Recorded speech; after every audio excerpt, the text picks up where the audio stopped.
The ground beneath you moves at 1,000 miles per hour. Then the brakes engage, slowly, over decades, and one day it stops. Oceans tear across continents. The sky catches fire. Half the world freezes, half burns. But inside your skull, the real collapse begins. Your brain's clock shatters. Your blood surges against your own veins. Your body becomes a physics experiment on a planet that forgot how to move.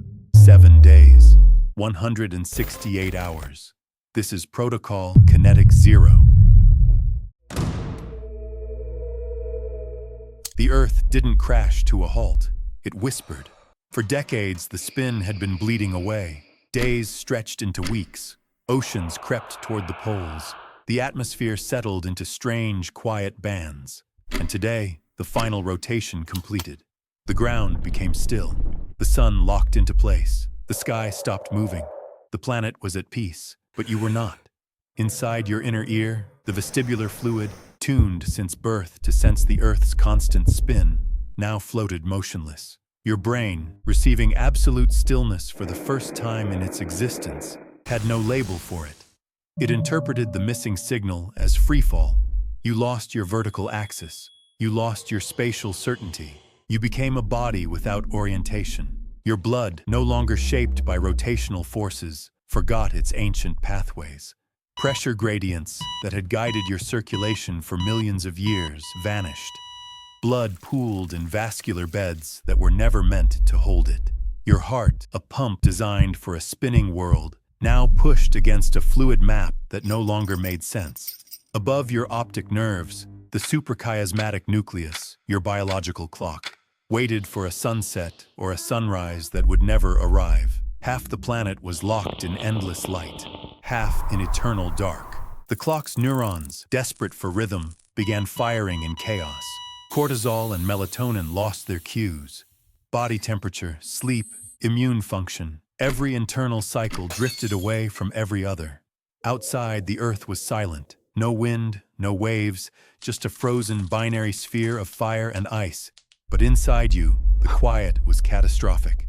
Day 1, the first convulsion. The planet didn't attack you. It simply stopped talking, and your body forgot how to listen. Day 2 does not arrive. It simply continues. The sun hasn't moved. The stars haven't turned. Outside, a frozen binary. Inside you, the collapse accelerates. Your vestibular system has now spent 24 hours in absolute stillness. For your entire life, the fluid in your inner ear hummed with the faint rotation of a living planet. That hum is gone, and your brain, starved of its oldest signal, fills the void with noise of its own making. It screams. Hair cells inside your cochlea fire spontaneously. Random electrical bursts. Your auditory cortex, desperate for input, interprets them as sound, a low ringing, then a roar, then a high-pitched wail that never stops. The sound is not real, but your brain has no way to know that. Your spatial orientation detaches from reality. The tiny calcium stones that once told you which way was down now conflict with a brain that expects rotation that never comes. Walls become floors. Standing still becomes falling. The sensory mismatch triggers a full-body revolt. Your autonomic nervous system tears itself apart. Sympathetic screams fight. Parasympathetic collapses. Your heart races, then slows dangerously, then races again. You are cycling through every emergency mode at once, and none of them apply. Sleep is impossible. The circadian clock, already shattered, cannot trigger melatonin. Body temperature refuses to drop. Muscles, locked in rigid panic for hours, cannot release. You lie still, eyes open, waiting for a rhythm that will never return. Outside, the ground bakes or freezes. The only sound is the groan of contracting rock, but you don't hear it. You hear only the scream inside your own skull. Day 2, the vestibular scream. Your body is no longer a home. It's an alarm that cannot be silenced. Day 3, the binary Earth doesn't flicker, but your metabolism has begun to eat itself. The liver dumps glucose into a motionless bloodstream. The pancreas counters with insulin. Blood sugar swings from spike to crash. The gut freezes. Digestion halts. Acid pools. Every swallow is a mistake. Time dissolves. Without a rotating sky or a sleeping body, the brain's internal stopwatch slips. Seconds stretch, minutes vanish. You cannot tell if you've been standing for an hour or a day. Depersonalization sets in. Your hands look foreign. Your voice sounds distant. The face in the mirror is a stranger's. Your proprioception collapses. You reach for a wall and miss. Walking becomes a negotiation with every step. You are no longer a seamless body. You are parts that no longer communicate. The adrenal glands, exhausted, flatten their output. Cortisol crashes. The chemical that kept you alert drains away, leaving a heavy biological numbness. Thermal sensors fray. You shiver in the sun. You sweat in the ice. Day 3, circadian zero. You are not losing sleep. You are losing the map of who you are. Day 4, the sun still burns. The ice still holds. But your brain has begun to edit itself. The prefrontal cortex is offline. Complex reasoning is gone. Cause and effect no longer connect. Objects lose their names. The temporal lobe, starved of rhythm, cannot retrieve language. Nouns vanish first, then verbs. You feel a thought but cannot form it. The thalamus misfires.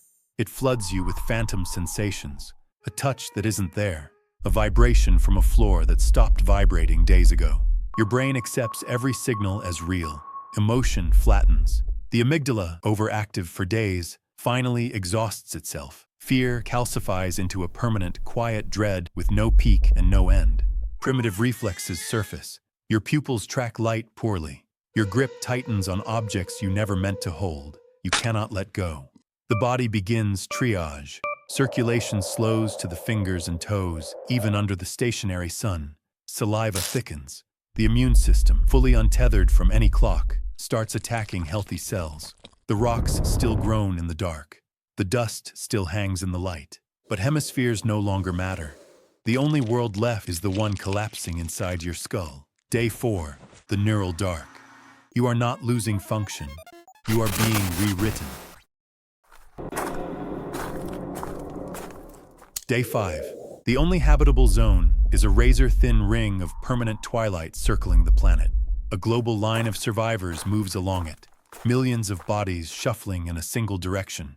No destination, just motion. Legs swollen. Feet bleeding through makeshift wraps. No one speaks. Language has become too expensive. The sun never sets on their right. The stars never move on their left. The horizon never changes. The brain, already fractured, begins to loop. The same thought, over and over, until it loses meaning. Some stop walking. They sit down in the dust and do not rise. The trail parts around them and closes again. No one looks back. Day 5. The twilight exodus. The body is still moving. The self has already surrendered. Day 6. The magnetic field collapsed long before the stop. But now the atmosphere pays the price. Without the magnetosphere, cosmic rays eat the ozone layer. The invisible shield that once filtered the sun's deadliest rays is gone. The sky burns with silent UV. No warmth, no warning. Just a flood of radiation that your skin has never known. On the twilight ring, the light is dim, but the damage is not. Your skin reddens in minutes. Blisters rise from untouched flesh. The outer layers peel away in wet, translucent sheets. Your eyelids swell shut. Your corneas cloud over. The world is now a permanent gray. Your immune cells in the skin, the Langerhans network, die first. The body's outer wall becomes an open wound. Infections bloom on raw, weeping surfaces. Your DNA strands snap one by one. Cells that try to divide replicate the damage until they collapse. The burn is not thermal. It is ultraviolet, a slow disintegration by wavelengths you cannot see. The rocks still groan, the dust still hangs, but the light itself has become a weapon. Day 6, the invisible burn. You are not dying from the cold or the heat. You are dying from the light. Day 7, the kidneys shut down. Blood thickens to sludge. The heart forgets its rhythm. Each beat further apart than the last. The brainstem fires one final random burst, a memory of motion, then silence. The body that once moved at 1,000 miles an hour finally joins the stillness of the planet. The lungs empty. No next breath comes. Day 7. Kinetic zero. The Earth is silent. Now, so are you.